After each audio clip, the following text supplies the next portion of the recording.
What is up, everyone? Welcome back to DodgerHeads, presented by DodgerBlue.com. My name is Jeff Spiegel, and I'm joined by Matt Moreno once again. And we've got a rapid-fire edition with some news stories that came out on Monday and Tuesday of this week. So, Matt, let's just jump back in. I think the headline is we've got all sorts of ideas about baseball in 2020. There's a lot of optimism. Daniel and I talked about on this week's show about a Jeff Passan article that came out on Monday. Well, Ken Rosenthal had some thoughts. Bob Nightingale had some thoughts. What have you been hearing, and what kind of caught your attention on that regard?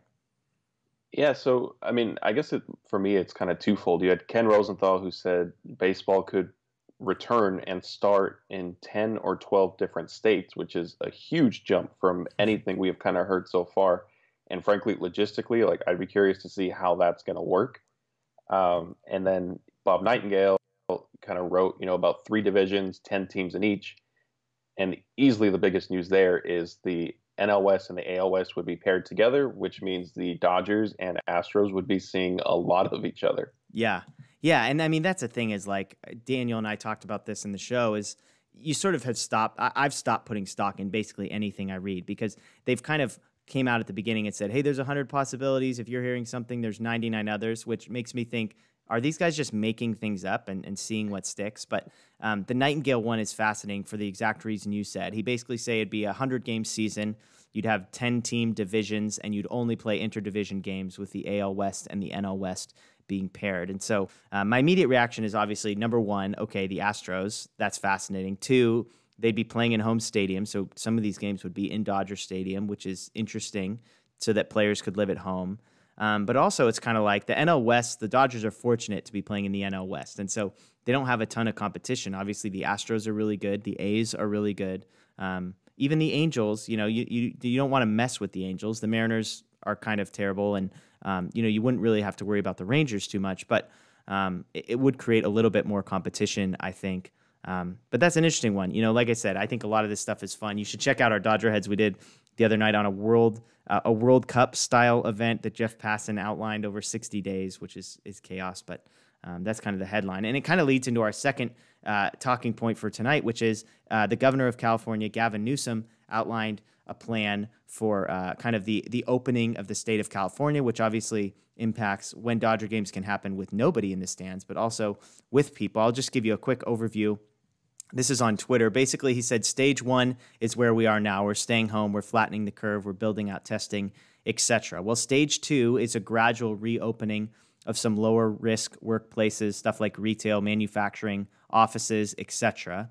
Stage 3 is opening higher risk workplaces, so gradually reopening some of this stuff, still with limits on size of gatherings. This includes personal care like salons and gyms, etc., movie theaters, sports without live audiences. So Dodger Stadium cannot host sports even without audiences until stage 3, as well as some religious services. And then stage 4, which is the end of the stay-at-home order, is the reopening of the highest risk parts, concerts, convention centers, live audiences, with the massive caveat that can't happen until therapeutics have been developed. Now, if you're like me, you have no idea what a therapeutic is, so I did a little research for you all on Google. And basically, a vaccine is something that we have to prevent us from getting a disease. Therapeutics is basically a plan or some sort of antibiotic that treats it after the fact. So there will be no live sports, concerts, conventions, etc., with fans at them until there are therapeutics developed. Who knows how long that is, but that's kind of the breaking news on that front. Matt, when you read that from Governor Gavin Newsom, did that change anything for you? Any surprises in there? Not too much, honestly. I mean, all it really did is kind of confirm and reaffirm what at least myself, and I think you as well, have really been expecting it with respect to possible games being played at Dodger Stadium this year.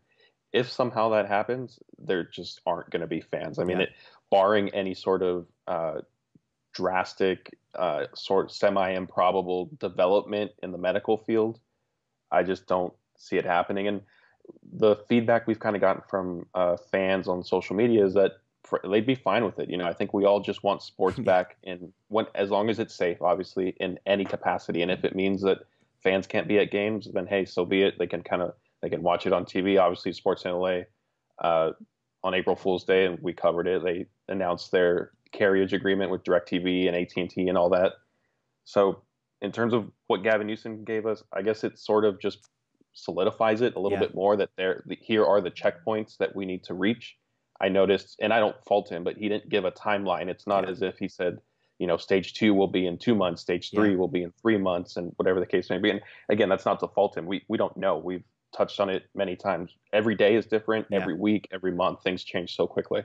Yeah, and the one thing I think that stood out to me was that we can't even start playing sports in empty stadiums until stage 3. So I think a lot of people, it's kind of just this foregone conclusion of like, well, yeah, I mean, of course they could start playing with empty stadiums whenever they wanted. It's like, actually, that's stage 3. We're in stage 1. So, baseball's talking about June, and even if we're talking about 2-week-long stages, we're already to June. So that'll be interesting as far as the Nightingale one in particular, where some of these games might be played in Los Angeles as well, which kind of brings us to the third story, which in some ways, hey, no fans at games might be good news for teams like the Dodgers, because the last piece of news was that the Dodgers are being sued again.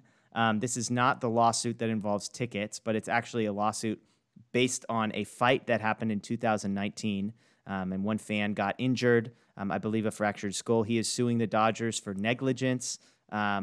What's your take? Does this guy have any sort of case? I know we've got a story up about it on DodgerBlue.com. What's your reaction? I mean, first and foremost, we want to send our best wishes to the fan, obviously, who was attacked. We don't condone that by any means. It's an unfortunate reminder of what the Dodgers went through with Brian Stowe several years ago, when I think you could fairly say that there were lax measures in the parking lot in terms of security and lighting. Yeah. The Dodgers obviously faced financial repercussions for that, and they made changes. There aren't too many details over last season's attack, which is now the basis of the lawsuit. It's tough to say. You kind of just hope fans will respect each other all the time, and especially moving forward, considering kind of what we've now been going through. Yeah. But yeah, I mean, that's going to kind of unfold. I think that'll be a lengthy process. Yeah, and I mean, I learned just from reading the Dodger Blue stuff about all the stuff that the Dodgers have been doing. There are way more lights. There is no more tailgating, which obviously that part I knew. There is more police presence, And sometimes I read this stuff and I'm like, I don't know how much the Dodgers could possibly do. It's like they can't have – if you've been to Dodger Stadium, there's so many parking spots and so many different parking lots. I mean, they would need thousands of police officers to really sort of cover the ground to the degree that it sounds like would have needed to prevent this from happening. It sounds like, thankfully, that help came really, really quickly in this situation, and the person was probably fortunate for that. So, yeah, an unfortunate part of this, when you get 55,000 people together 81 times a year. Unfortunately, stuff like that happens. So we'll keep you updated. As always, DodgerBlue.com is your place for updates on that, as well as something to look out for this week.